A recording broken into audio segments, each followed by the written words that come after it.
Bonjour et bienvenue dans mon atelier La fleur du verre. Aujourd'hui, je vous propose de fabriquer un vitrail avec moi. Non, non, non, pas avec vos mains, mais avec vos oreilles. Fermez les yeux, écoutez et imaginez les gestes et les outils qui provoquent les sons que vous entendrez. Commençons par le tracé et le calque. Dans le passé, les maîtres verriers passaient beaucoup de temps à faire le carton. Le carton, c'est comme un tracé, mais il va y avoir tous les détails également de la peinture sur verre. Ils passaient beaucoup de temps à faire des très beaux cartons avant de commencer le travail sur verre. On retrouve des cartons du 19e siècle magnifiques et en très bon état, alors que nous, souvent, les cartons, ils passent un peu à la trappe.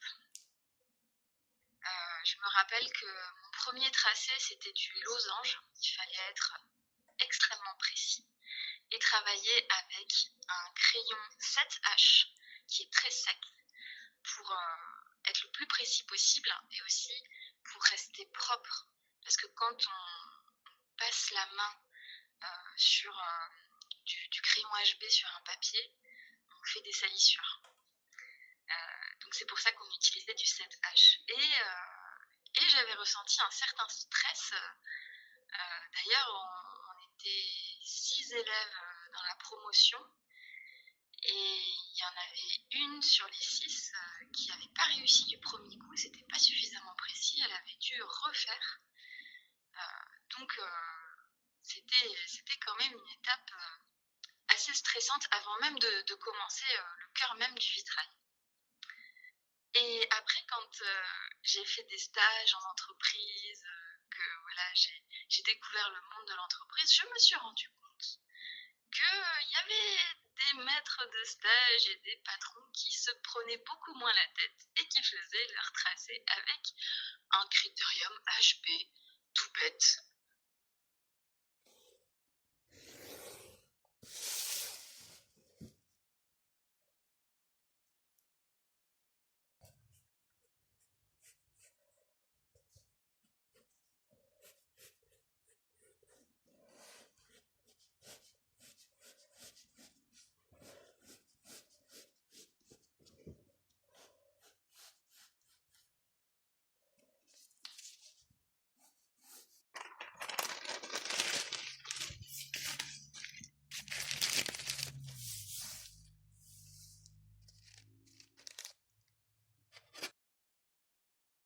Voici l'étape du calibrage.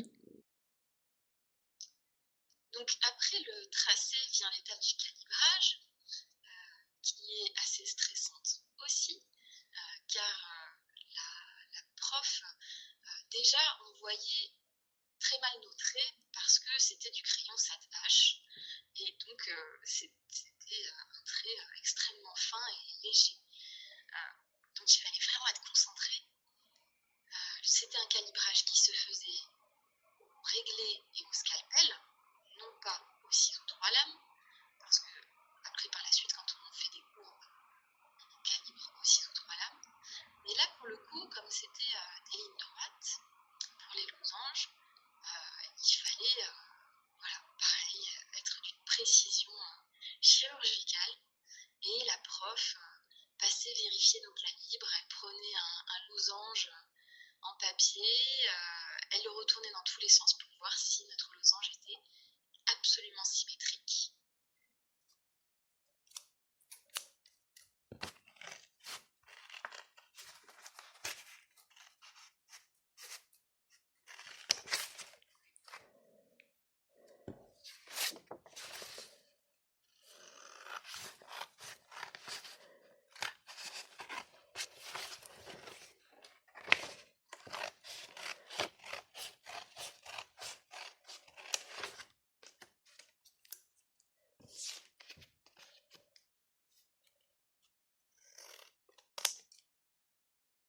Choisir son verre, toute une affaire.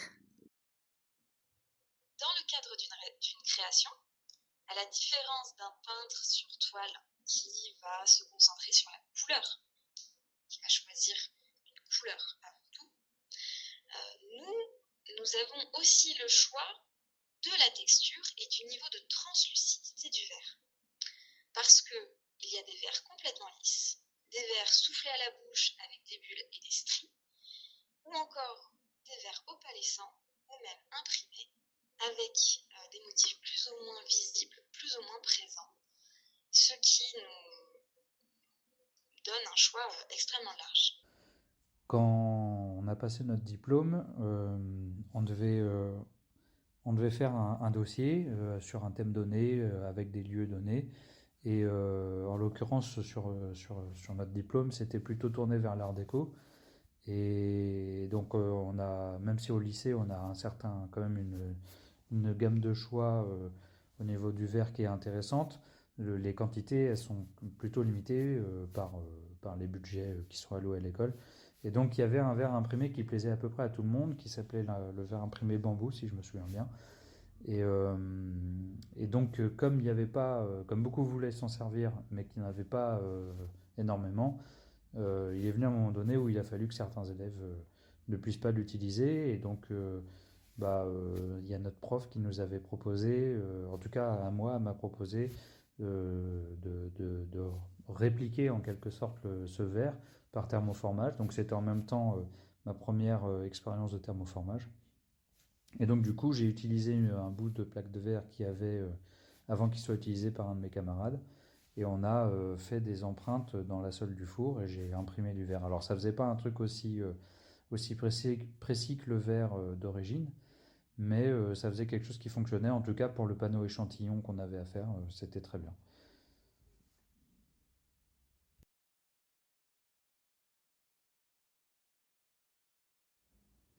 Pour le chantier d'une rose, avec des collègues, on avait à remplacer des pièces de verre rouge fouetté sur blanc. Et c'est un verre qui n'est plus fabriqué actuellement, enfin en tout cas dans le type de verre. Voilà, on n'arrivait pas à le retrouver. Donc on a dû le faire fabriquer par la verrerie Saint-Just qui est en France, à Saint-Just-Saint-Rambert. Et, euh, et en fait, ça nous a permis de nous rendre compte, même si on en avait conscience, mais que finalement, voilà, dans le choix des verres, il y a un large choix, mais on a parfois besoin en restauration, en tout cas, de types de verres assez spécifiques qui sont plus forcément fabriqués. Et parfois même, d'ailleurs, en création, on a des envies particulières et on n'a pas forcément le bon matériau. En tout cas celui qu'on projette. Donc souvent on est amené à s'adapter à ce qui existe et ça c'est un exercice finalement quotidien, voilà, en fonction des types de verre, de peinture ou de plomb qui existent. Mais aussi ce qui est intéressant finalement c'est de se dire que grâce à certains types d'entreprises comme cette verrerie, on a pu exceptionnellement voilà, faire fabriquer ces verres.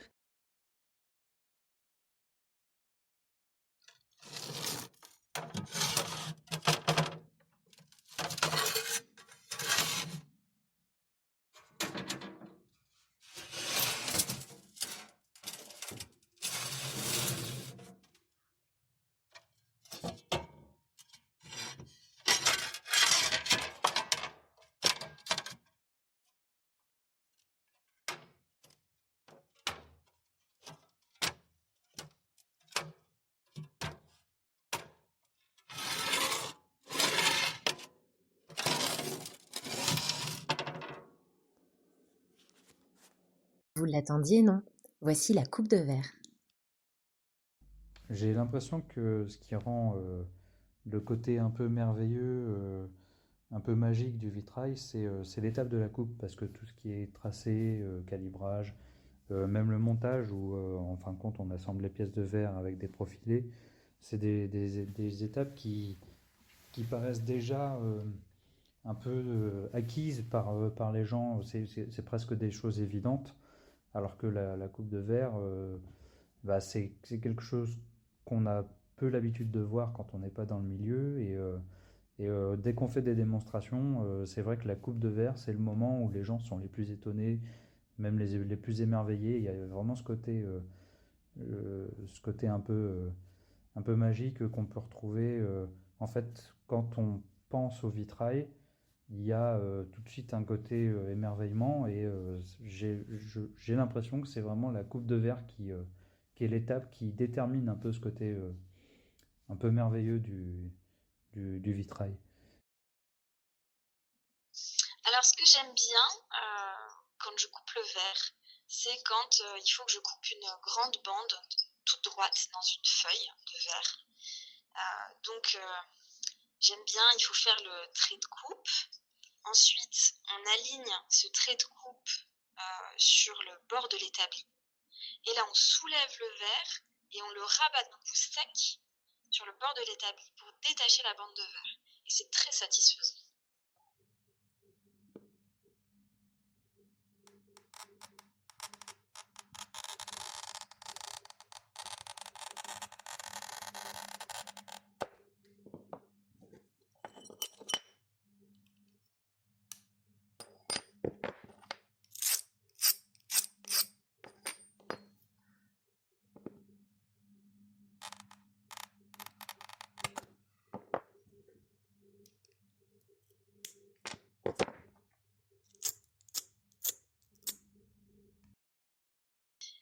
Alors moi, j'ai appris à couper au calibre, comme c'est la tradition en France.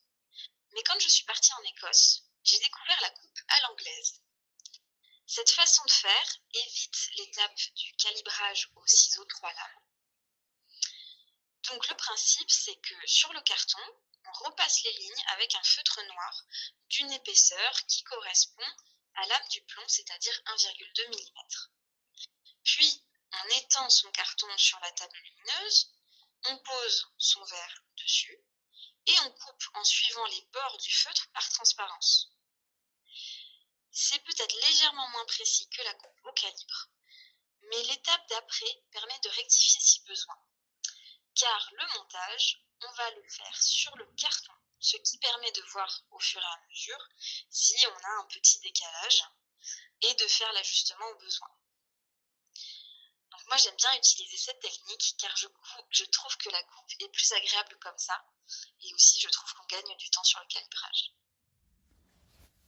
Je sais pas si il y a d'autres personnes qui le font, mais ou je vais peut-être passer pour un fou, mais c'est vrai que quand il y a des coupes un peu difficiles, avec des rentrants compliqués, des courbes contre courbes ou des verres un peu réticents, parce que la nature des verres des fois fait que c'est plus difficile de couper certains verres que d'autres, et ben je me mets à lui parler, je me mets à parler à ma coupe au moment de la détacher, je fais ma rayure, et puis bah, si je sens que, que, que c'est un peu difficile à sortir, ben je lui parle et souvent, la plupart du temps, ça marche pas à tous les coups, mais ça fait que je réussis à détacher ma pièce.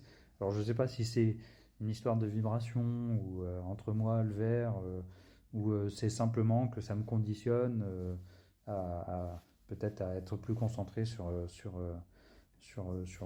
que je fais, mais en tout cas, c'est vrai qu'il y a dès que c'est compliqué, bah, j'essaye de motiver ma coupe à se détacher comme il faut. Mais des fois, le verre te rappelle à son bon vouloir et il dit bah non, je vais faire ce que j'ai envie de faire, puis il part à droite au lieu d'aller à gauche.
une technique de décoration sur verre, la peinture à la grisaille. Le nom des pinceaux sont rigolos.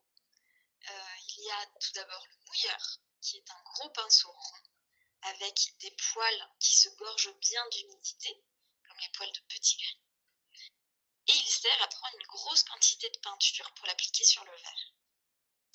Après, il y a le blaireau, qui est une brosse très large, avec des poils longs et très espacés, pour venir caresser la peinture sur le verre, afin de bien la répartir et de l'homogénéiser.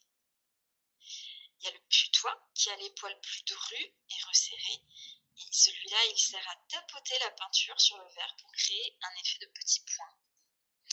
Il y a aussi le traînard, qui sert à peindre des longs traits bien opaques d'un seul coup. Il y a aussi le pied de biche, qui est taillé en pied, etc., etc.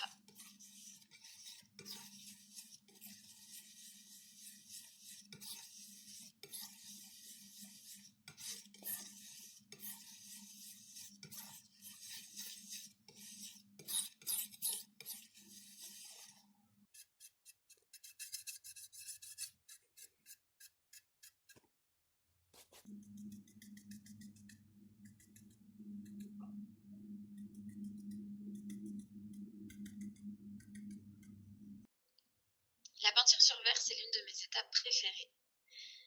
Dans l'apprentissage de la peinture, on apprend notamment la fameuse cage à mouche. C'est un quadrillage serré de lignes peintes à la main le plus régulièrement possible, bien droit. Et c'était un motif qui était très souvent utilisé au XIXe siècle. Donc vu de loin, en fait, le quadrillage donne un effet de gris qui vibre à l'œil et c'est très joli. Lorsqu'on peint sur le verre, donc en général, on vient appliquer la peinture au pinceau sur donc sa pièce de verre qui ensuite va être cuite, puisqu'il faut cuire en fait les peintures pour qu'elles soient adhérentes au verre. Il y a un fondant en général dans les peintures et donc il y a besoin de cette cuisson pour que le fondant vienne aider à ce que les oxydes métalliques adhèrent sur le verre support. Et donc il y a toujours ce petit moment avant la cuisson où il peut arriver un geste malheureux avec sa manche, avec ses doigts, enfin sa main ou ses outils, pinceau. Voilà, où on peut, sans le vouloir, faire, effacer en fait la peinture. Voilà, même si c'est une toute petite zone, souvent on est un peu déçu et donc il faut soit recommencer si ça a été trop effacé ou faire une petite retouche, mais ça peut ensuite être gênant à la cuisson parce que ça peut venir un peu peut-être cloquer. Donc voilà, ça c'est toujours une petite expérience malheureuse où, bon, voilà, s'il faut recommencer.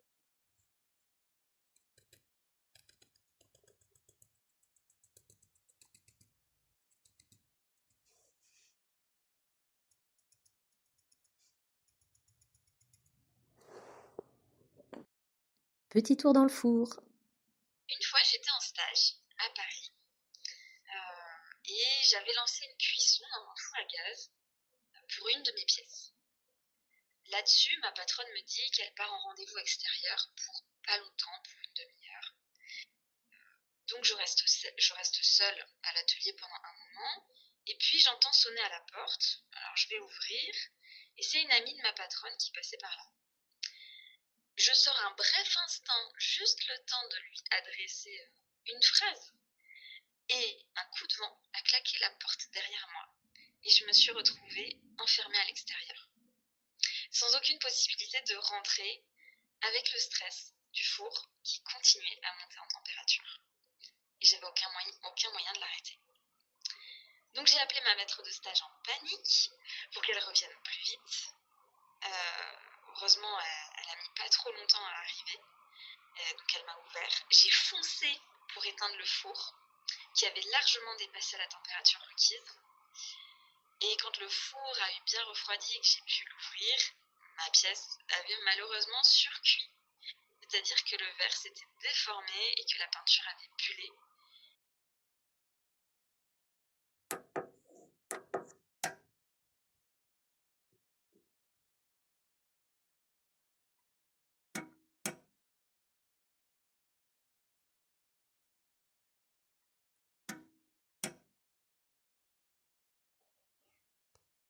Le sertissage au plomb. L'étape du sertissage, j'ai l'impression que c'est le moment où l'étape où il y a le plus d'outils très spécifiques au métier de vitrailliste.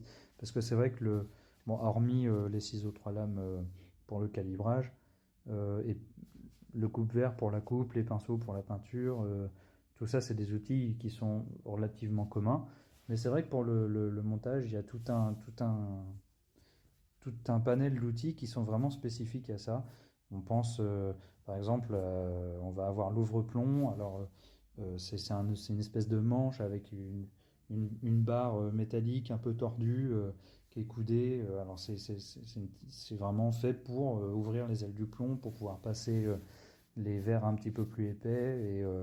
Donc, ce genre d'outils-là, si on les regarde, on ne sait pas trop à quoi ça sert. Il y a le rabat-plomb, un petit peu son cousin de fin de montage, qui est comme une spatule en plastique ou en bois, ça peut être en os pour les plus anciens. Donc tous ces outils-là, c'est vraiment des outils un peu particuliers. Il y a aussi les couteaux de montage où il y en a toute une panoplie. Il y a les couteaux serpe ou Don Carlo qui ont vraiment une forme de serpe, qui sont très longs, avec une seule pointe. Il y a un couteau un peu cousin qui est un peu plus court, avec 2 pointes. Et puis après, il y a toutes les petites spatules coupées, affûtées. Il y a beaucoup d'outils un peu fabriqué maison avec des butées en étain fondu ou alors juste le manche coupé un peu droit pour que ça soit plus facile de frapper plutôt qu'avec le bois arrondi d'une spatule. Donc c'est vraiment là où on retrouve un outillage vraiment très spécifique.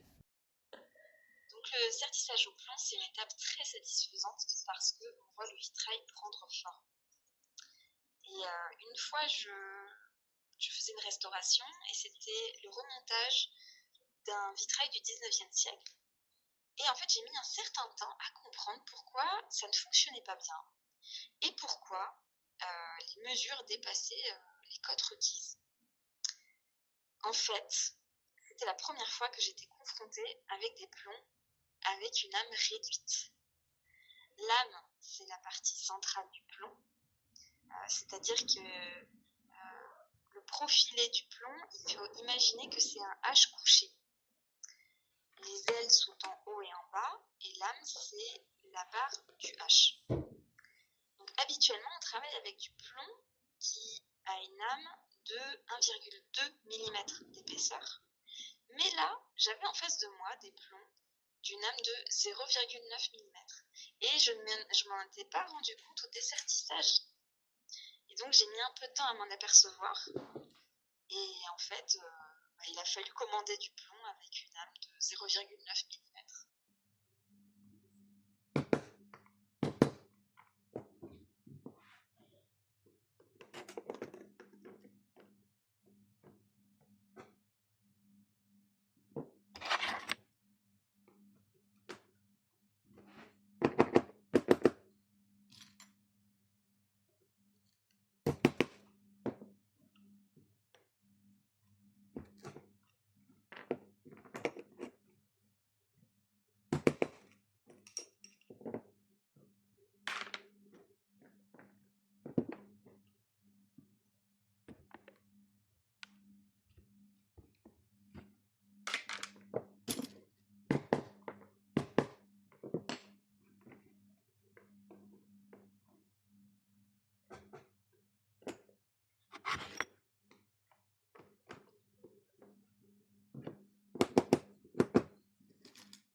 Le rabattage des plombs. Au moment de rabattre les plombs, avant de souder, En général, je trouve ça intéressant de fermer les yeux. En tout cas, c'est quelque chose qui fonctionne bien pour moi. De fermer les yeux en passant ma main, même avec les gants, si on sertit avec des gants. On sent, en général, on sent bien, voilà, quand les ailes de plomb n'ont pas été rabattues sur le verre. Et du coup, en fermant les yeux, j'ai l'impression que voilà, je peux ressentir un peu plus ces zones-là qu'en regardant en même temps, où je fais en même temps confiance à mes yeux. Et finalement, euh, bah, si j'ai l'impression que c'est rabattu au niveau de la vue, et ben voilà, je me dis que c'est fait. Alors que finalement, au toucher, j'ai l'impression de mieux voir, entre guillemets, voir. Euh, et ben voilà, si c'est assez rabattu ou pas contre le verre. Rabattre les plombs, ça a l'air tout bête comme ça, mais il faut quand même faire attention. Déjà parce que le fait d'appuyer sur le plomb peut créer une tension sur le verre et faire casser une pièce, ça m'est déjà arrivé. Mais aussi parce que si on a eu le malheur de prendre en sandwich une petite miette de verre ou une petite poussière de métal ou quoi que ce soit entre l'outil et le verre, en fait on peut faire une rayure sur le verre tout du long de façon parallèle au plomb, sans même s'en rendre compte. J'étais en stage d'observation de troisième, mais quand même ils m'ont fait faire du rabattage donc c'est là où déjà j'ai vu chacun avait son rabat-plomb avec des formes différentes et j'avais pas forcément le droit d'utiliser le rabat-plomb d'un tel, voilà, j'avais le rabat-plomb qu'on me passait. Et donc c'est vrai que cette étape-là, c'est encore une étape où il faut toujours rester vigilant parce que c'est une étape où bah, on a toujours le risque de casser les pièces étant donné qu'on vient rabattre, aplatir les ailes sur les surfaces du verre. Bah, une petite pression un peu trop appliquée ou tout simplement en rip au moment des intersections, et ben, on a toujours un risque de casser les pièces.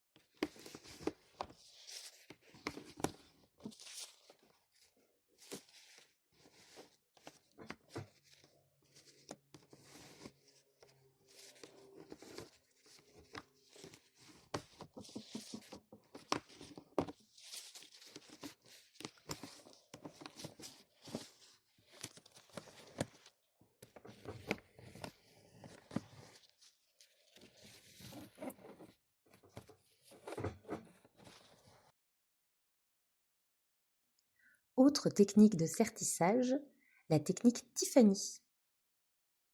Alors pour le Tiffany, j'en ai fait un petit peu dans ma vie professionnelle, que ce soit pour des petits objets ou même des petits vitraux. Euh, et souvent, c'est vrai que c'est une technique qu'on rencontre régulièrement, par exemple dans les magasins et tout ça, parce que c'est une technique qui est souvent considérée comme plus accessible. Alors c'est vrai qu'elle est plus accessible dans le sens où il n'y a pas besoin d'avoir un grand espace pour en faire. C'est-à-dire que les baguettes de plomb, c'est des profilés qui font 2 mètres, alors que les bandes de cuivre, c'est des petits rouleaux. C'est vrai qu'en termes d'espace et en termes d'outillage, c'est peut-être un peu moins contraignant, mais par contre, en termes de technique, à titre personnel, j'ai la sensation que c'est quelque chose de plus exigeant parce que souvent, on est sur des plus petites pièces, des petits sujets, des petits modèles, ou même sur des grands vitraux, c'est beaucoup de plus petites pièces et qui demandent quand même une certaine rigueur en termes de coupe de verre. Et alors surtout en termes d'assemblage, parce qu'au moment de la soudure, c'est assez rapidement facile de faire quelque chose de pas forcément très bien fini. Et c'est vrai que je me suis confronté un peu à ça au détour d'une balade en ville où on a croisé une boutique de créateurs et dedans il y avait une jeune fille qui faisait des petits objets en Tiffany. Mais alors par contre c'était d'une finition assez impeccable. On voyait que c'était fait à la main, mais à s'y méprendre, on aurait pu penser que ça pouvait être fait fait par assistance mécanique ou parce que vraiment c'était très très propre, que ce soit la qualité des soudures, et vraiment je me suis confronté à ça en me disant, mais dis donc, moi j'ai pas du tout j'ai pas du tout cette dextérité-là sur le Tiffany. Donc c'est vraiment pour moi une technique du vitrail qui peut-être demande un petit peu plus d'exigence parce que c'est des objets qu'on va souvent être amené à voir de très près.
La soudure.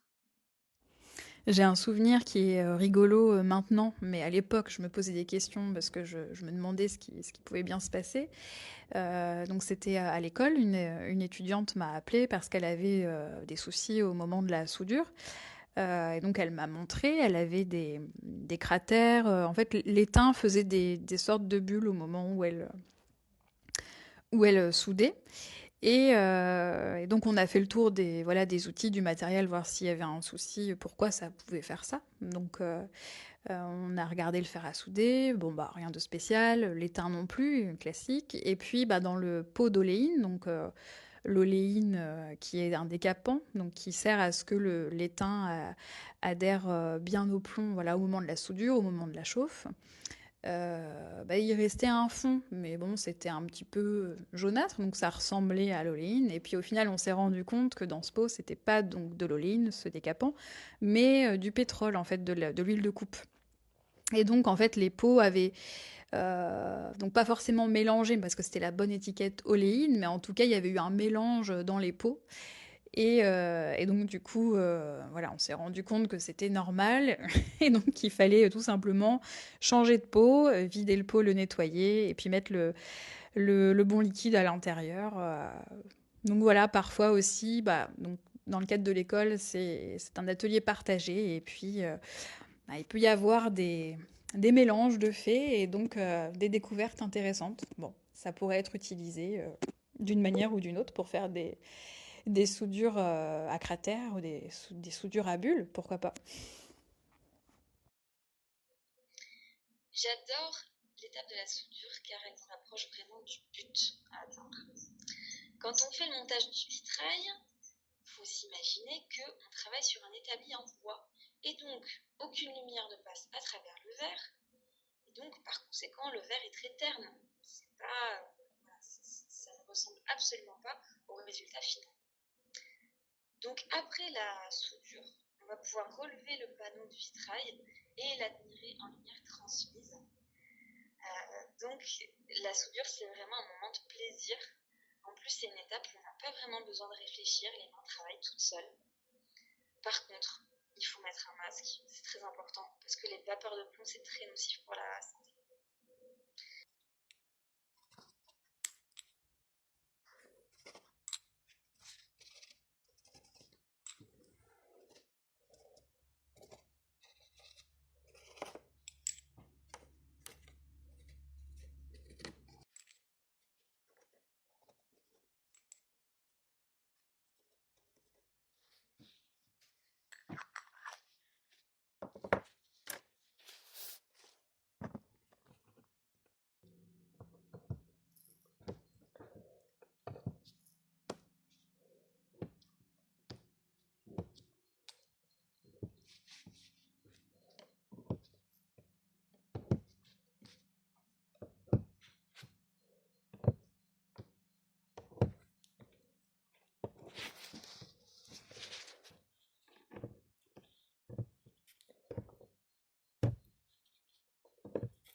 Petites anecdotes sur la pose des vitraux.